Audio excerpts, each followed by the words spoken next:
धर्म का त्यौहार मना सकता है और ना ही इस मुल्क का त्यौहार मना सकता है। मनाने के लिए ईमानदार लोग खड़े होंगे और इस मुल्क की मजबूर आवाम जिनका गला घोंटा है, आज वो अपनी ताकत से अपना मुद्दे क्या रहेंगे?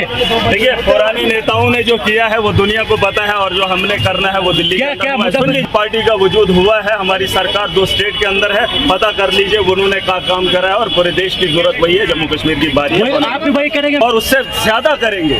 दिल्ली के अंदर बिजली अपनी नहीं थी, फ्री है। हमारे यहाँ अपनी पैदावार है, पानी अपना पैदावार अपने हैं, हमारे यहाँ जंगलात है, रोजगार के यहाँ वसाइल है, लेकिन नहीं खोले जा रहे हैं। लद्दाख के अंदर अगर हमारा नौजवान जाता है, क्या यहाँ पे प्रोजेक्ट नहीं है?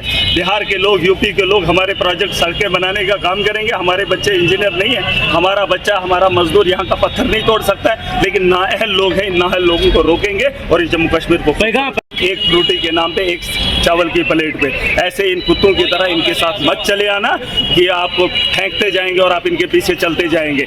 इस बार अपने बच्चों के मुस्तकबिल के बारे में 5 साल सोचना है। एक दिन फ्रूटी पिलाते हैं तो भाजपा को वोट, एक दिन वो कसम करवा लेते हैं, हम तो दिन की 1000 कसमें खाते हैं, लेकिन मुकर जाते हैं और नेता इसको भरी आवाम में कसम कराए और उसके दीवाने हो जाएंगे। यहाँ गुलाम नबी आज़ाद को छोड़ने वाला गुलाम मोहम्मद सुरूरी, अगर सुरूरी को बनाने वाला गुलाम नबी आज़ाद है तो ये सोचने की बात नहीं है कि एक आम आदमी इतनी सोच क्यों रखता है कि उम्र भर किसी का गुलाम बन जाता है। अरे उसको बनाया, मंत्री बनाया, MLA बनाया, उसने अपने मफाद के लिए छोड़ दिया। आज एक आम आदमी अपने बच्चों के मफाद के लिए मुस्तकबिल लिखेगा और वोट की ताकत का सही